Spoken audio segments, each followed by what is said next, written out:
We got some obstruction of view today. They're paving this road, which is a great thing. Not going to complain, but at some point in time we might get stuck in here today. Hopefully not, but we are going to get today started. We are going to stack some ICF. Let's go check it out. Okay, so what we got here is we're going to start stacking out this ICF. I'm hopeful that I have some special guests next Friday to give more specifics on ICF, to give more specifics on MSTBAR, and maybe more specifics on plumb wall braces. That's the special potential guest. But luckily Eric was able to put in some hours yesterday, and he got all the little pieces of concrete that are stuck down in these lock mechanisms. When you pour that and you run your top off tool, even though I had it taped, sometimes you get a little extra concrete on the edges, and you got to come back and spend a little bit of time cleaning that off. So Eric did that yesterday.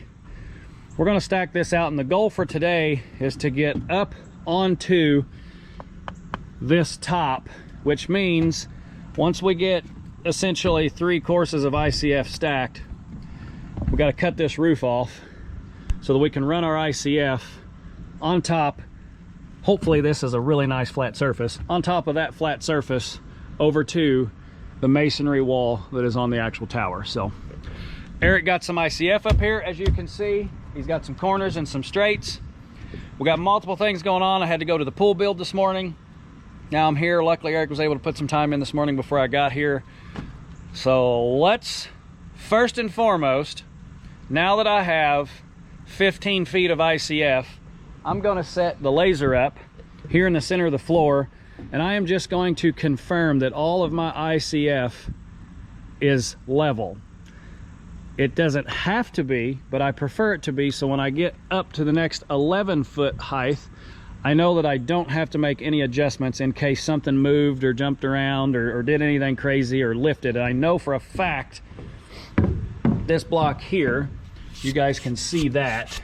If you remember from a previous video, I said I'm pretty sure I caused this one because I forced the block down, and then I've got one more spot over there that looks like it lifted about 3/8 of an inch. So we're going to set the laser up and we're going to check it, make sure we are consistent. As long as I'm within 1/8 of an inch or so, I'm going to be happy. And in those spots there, I can correct that. That's not a big deal, but I want to make sure where I'm at before I start doing any corrections. Okay, I did go through and blow all that out with an air nozzle to mitigate as many chunks. You kind of get these little chunks of concrete that just float around everywhere, and it's really hard. You see how long it just took me to pull that out with my finger. That'll cause that block to set up just a little bit and not seat all the way. It's not a huge problem, but if you can mitigate it by blowing it out with air, that's the best thing to do. I'll let you guys watch us do this first course. The way I like to do it is start in the corner and work your way to the middle. I say middle because normally you have 4 corners on an ICF structure. Well, we don't here, so we'll start in the corner, we'll work our way to the castle.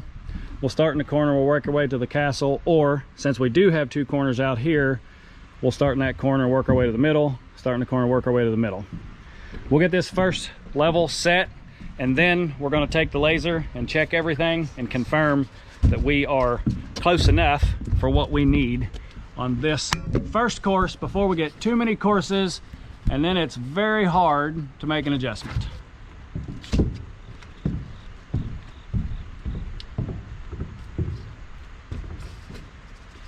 As you guys can see, your rebar placement is somewhat important because you don't want it to hit a webbing.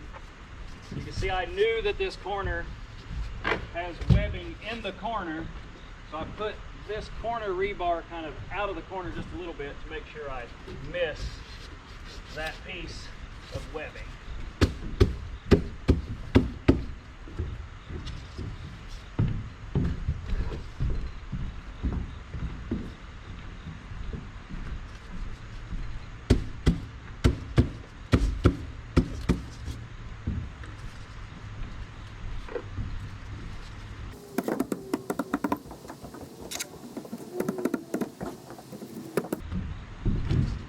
Just like putting Legos together.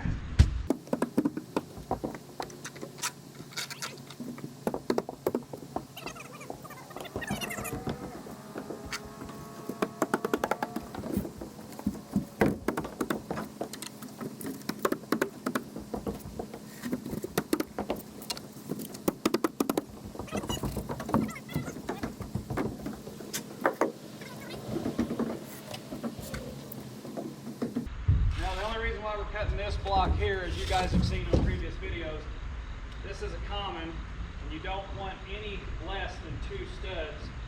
So I'm going to cut this on a common line here, and then once we trim one of the pieces that are going to go against the castle, we'll end up with 2 studs, big, and that'll allow us to put a short piece in there.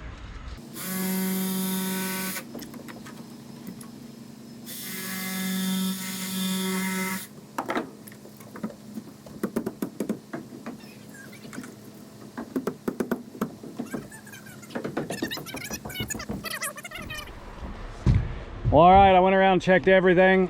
We're within 1/8 of an inch everywhere except for right here in this corner.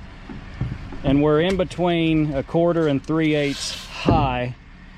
I think I'm gonna let that run wild until we get to the top of this wall, and I'll try to take it out at that point, because that's a pretty risky corner there that we're gonna have to do some interesting things with anyhow. So want to keep the lock mechanisms. The block's already short, it's risky, but it's going to turn into a 90-degree corner up here, and I'll have a long block come all the way over to bridge that risky area.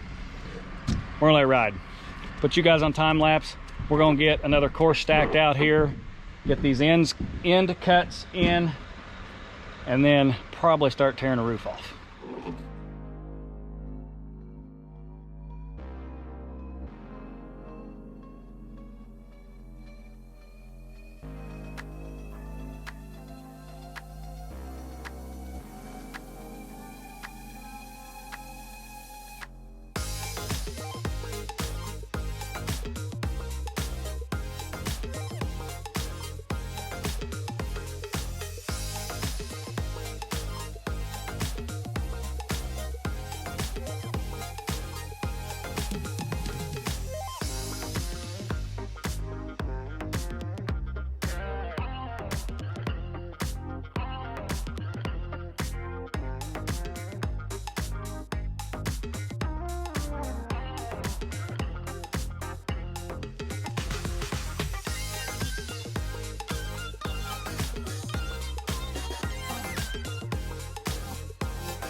All right, you guys see we've got 3 courses stacked. Eric's putting the last piece of horizontal rebar in there. Again, same concept as before, alternate your rebar inside, outside, and then we'll throw our verticals down in that gap long term once we get up to finished height. But at this point, we are to the side that's got to go up and over on a angled wall. So now is when things will slow down a little bit. My goal was to get 3 courses done today, get the roof cut off, get all that stripped out of the way, and be prepared for the visitors next week. So we're gonna go grab some lunch, and I think we'll be able to hit the target for the day. Feel good about it. Got to square off of this corner, make sure we've got our distance for our ICF, because we're trying to match this corner right here with the inside, that being this side of the ICF once we make this 90-degree turn. We'll go grab some lunch. We'll be right back. Okay, we are back from lunch, but multiple things going on here. Eric's gonna cut the fiberglass rebar down there for Dustin. Dustin has the foundation essentially complete, but he needs rebar. Concrete showing up at 2 o'clock. It's noon. He's going to cut those pieces, get them in the back of the S10. I'm going to deliver them to Dustin. After Eric gets those cut, I'm going to have this roof line marked off. And while I'm gone delivering the rebar to Dustin so I can explain to him his verticals for to tie into the ICF, Eric's going to cut this roof section off and remove it. So when I get back, this roof should be gone. Now let's get her marked off. All right, so again, I know I've explained this, but to show you guys, the goal is for the ICF to turn 90, to come across the top of this wall, and tie in with this block. Is that block perfect? There is nothing perfect on this castle. When I say nothing, I mean nothing. So, we're gonna take our handy dandy framing square, we're gonna line it up, and we're gonna say, you know what, we're gonna assume that is right. We're gonna mark this, and then we need to go 11 inches over, because the block is 11 inches, and that will put the inside face of the block right here. Yeah, that block's kind of erratic, it is what it is, so I'm probably gonna cheat it back about 1 inch. That will make sure that I can catch most of the face, and if I have to do some foaming, I can. And I don't think a 1 inch offset is going to be bad, because I'm pretty confident that wall up there is significantly further back than this face because of that offset. So this being the starting point,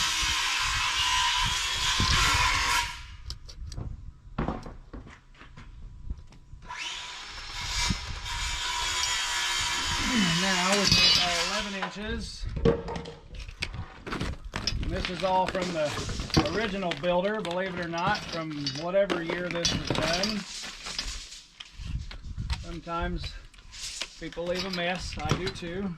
This is perfect use of a framing square. It is not important that it's perfectly straight or anything.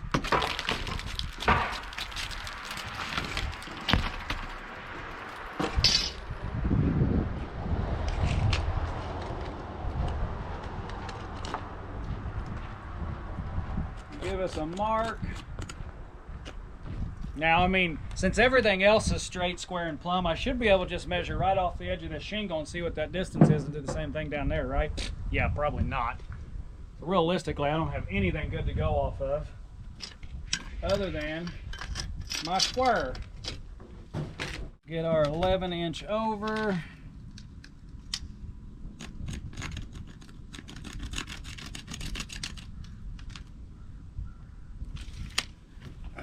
Now, grab us a straight edge. Oh shoot. I thought I had a straight edge up here. Apparently I don't. Be right back. I'll grab a straight edge.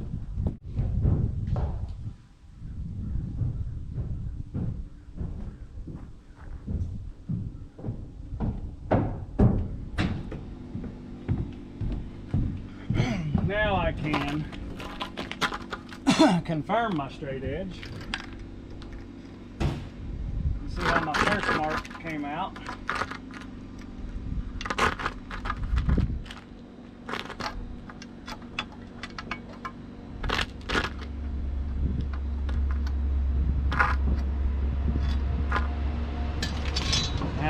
should be marking the inside of the 2x4. See where that lines up on our previous. Oh, actually, it's pretty daggone close. Heck yeah. That wasn't too bad of an idea then, was it? Put me a little piece of concrete there to mark it. A white one. It's not concrete. That's actually limestone. And I know I have my mark at the top. Grab my handy dandy chalk line.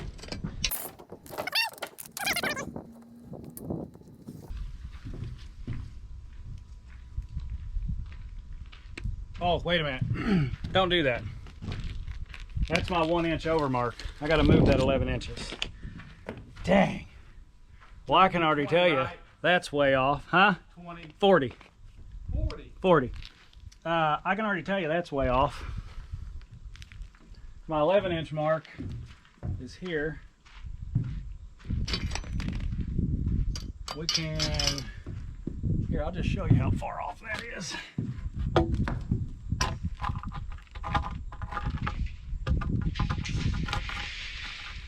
Lay that on there. Measure over 11.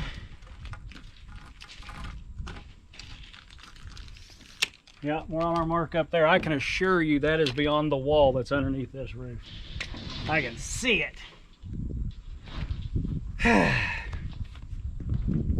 So the roof runs crooked too. Ay, ay, ay, ay, ay. Well, guess what that means? We're gonna eyeball it.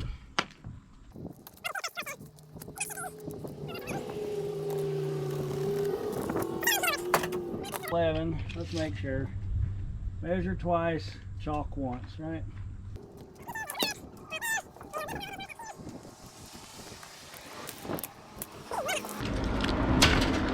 Now, let's measure that. 14. 23.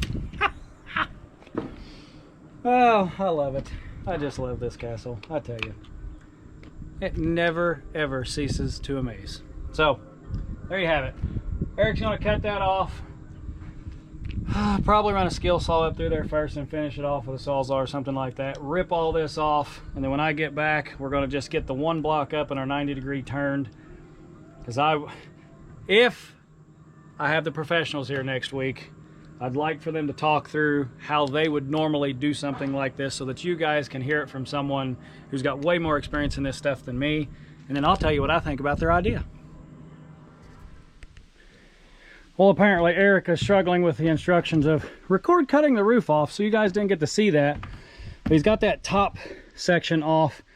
Now we got to cut that inside section. This is the ceiling in there.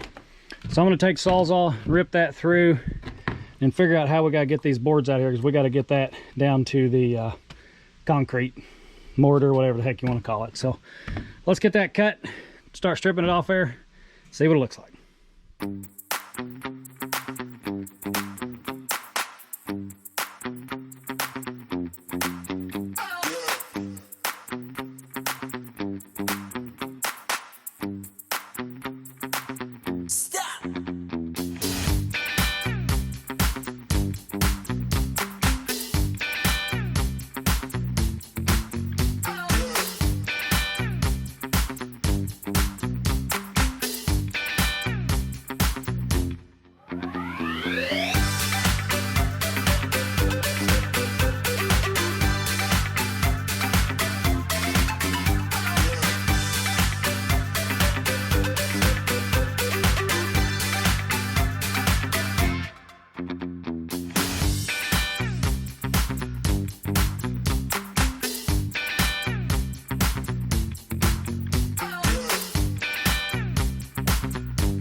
Okay, this is not how you stack ICF.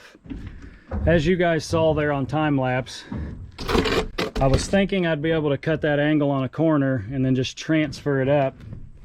But this is the dimension that we need left. The problem with that is you can cut these blocks in half anywhere in this section and throw the bottom away or the top, as long as you have one crossbar. We prefer the top part of the webbing, but the bottom is essentially just as important.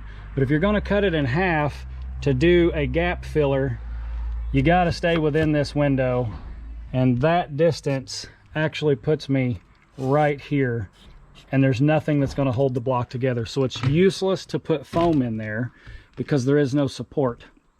So what I did was mocked up how I can get this corner turned. Yes, I have a void under here, but the beauty of this is I do have a 2x4 here.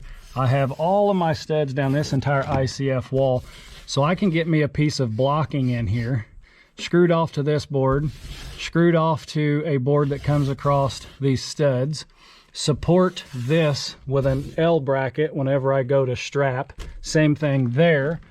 And then on the outside of the wall, I do have some wood product down there that I can bridge off of and come over to that corner right there that you see, that hollow part.